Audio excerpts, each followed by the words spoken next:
काफी देर से मैं इंतजार कर रहा था कि मौका मिल जाएगी। अरे बहुत मिलेगा, हमने 2-3 सेगमेंट्स खत्म कर दिया आप लोगों के लिए। जबरदस्त। अच्छा, सबसे पहले तो आमिर भाई, एक और ब्लॉगर हमारी तशरीफ ला रही थी, अफसा नसीर, वो बारिश की वजह से नहीं आ सकी, तो उन्होंने आपको सलाम कहा है, तो मैंने कहा आप तक मैं पहुंचा दूं। दूसरी बात ये आमिर भाई कि काफी सारी चीजें आ गई डिस्कशन में जो हम लोगों के जहन में थी, और एक चीज मतलब काफी हद तक काफी चीजें क्लियर हो गई, लेकिन अभी भी एक पॉइंट है, जैसे कि मैं और मेरी फैमिली जो है वो आप लोगों का प्रोग्राम जो है वो काफी अरसे से फॉलो कर रहे हैं, देख रहे हैं।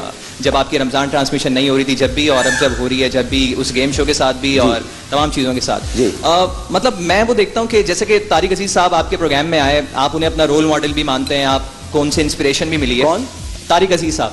तारिक अजीज साहब तो अब वो भी एक नीलाम घर प्रोग्राम करते थे पीटीवी पर, और उसको हर तरह की ऑडियंस देखती भी थी, उसमें भी गेम्स होते थे, उसमें भी हल्ला गुल्ला होता था, एंटरटेनमेंट होती थी।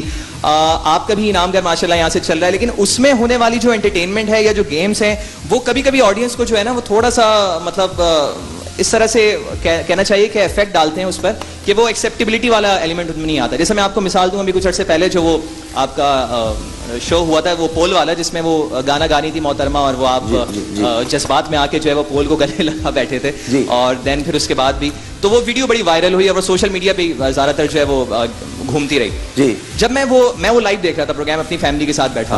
अच्छा, मेरी फैमिली आपको वैसे ही जो है वो बड़ा मतलब पसंद करती है, और हमारी वालदा खास तौर पे। तो अब जब मैं उनके साथ प्रोग्राम देख रहा था तो पहले तो मैं खुद हक्का बक्का रह गया, मैंने कहा डॉक्टर साहब को क्या हो गया है। दूसरी बात, फिर वालदा भी मेरी, हालांकि जो आपकी फैन है, वो भी जब आपको देख रही थी तो कहने लगी हाँ ये तो कुछ ज्यादा ही हो गया है अभी ना। तो ये मैं आपसे थोड़ा सा पूछना चाहूंगा कि क्या वाकईतन जो लोग कहते हैं, क्योंकि हम लोग लोगों की आवाज ही आप तक पहुंचा रहे हैं, खुद तो हमारा एक छोटा सा ओपिनियन होता है, कि क्या आप भी उस रेटिंग की दौड़ में अपने आप को शामिल समझते हैं कि यार चीजें वायरल जाने के लिए इस तरह के कोई ना कोई सेगमेंट्स कभी कभी कर लेने चाहिए ताकि चीजें मंजर आम पे आ जाए? मैं आपको सच बताऊं कि कुछ चीजें स्पॉन्टेनियसली हो जाती हैं, उसमें कोई मैंने ये ना समझिए कि मैंने उसको वायरल करने के लिए किया, वो ऐसी मुझे तो पता भी नहीं था। मैं आपको सच बात बताऊं, जहां तक आप पहुंच गए ना मैं वहां तक पहुंचा भी नहीं था। आपकी अजमत, जहानत की अजमत को सलाम है। मैंने तो एक पोल लगा देखा था, और उस पोल से मैं वो पुराने ज़माने में जो योगिता बाली और दिलीप कुमार के गाने होते थे, और वो एक हीरोइन पोल से चली जाती थी, तो मैं तो ये समझा था कि क्योंकि पुराना गाना हो रहा था, तो मैं समझा कि वो कोई क्या नाम था उसका, वो जो मनोज कुमार के साथ फिल्म में बहुत खातून आती थी, अभी इसको भी बनाएंगे। क्या मैं डॉक्टर साहब से पूछ रहा हूँ क्या नाम था? मधुबाला नहीं, मधुबाला नहीं थी, विजंतीमाला। अभी आ जाएगा जहन में नाम, फिर इसको भी लगाएंगे, अभी आ जाएगा नाम जहन में। तो वो जो खातून, मैं ये सोच रहा था कि वो गाना बड़ा पुराना था, तो वो जैसे पहले दरख्तों से नहीं खवातीन चिपक करी, और उसी में बेचारी हाथ तक नहीं देती थी, और उसी में गाना पूरा खत्म हो जाता था। तो मेरा जहन तो इसमें यह था, ये जिस पोल पर गए ना, मैं खुदा की कसम उस पोल पे नहीं गया।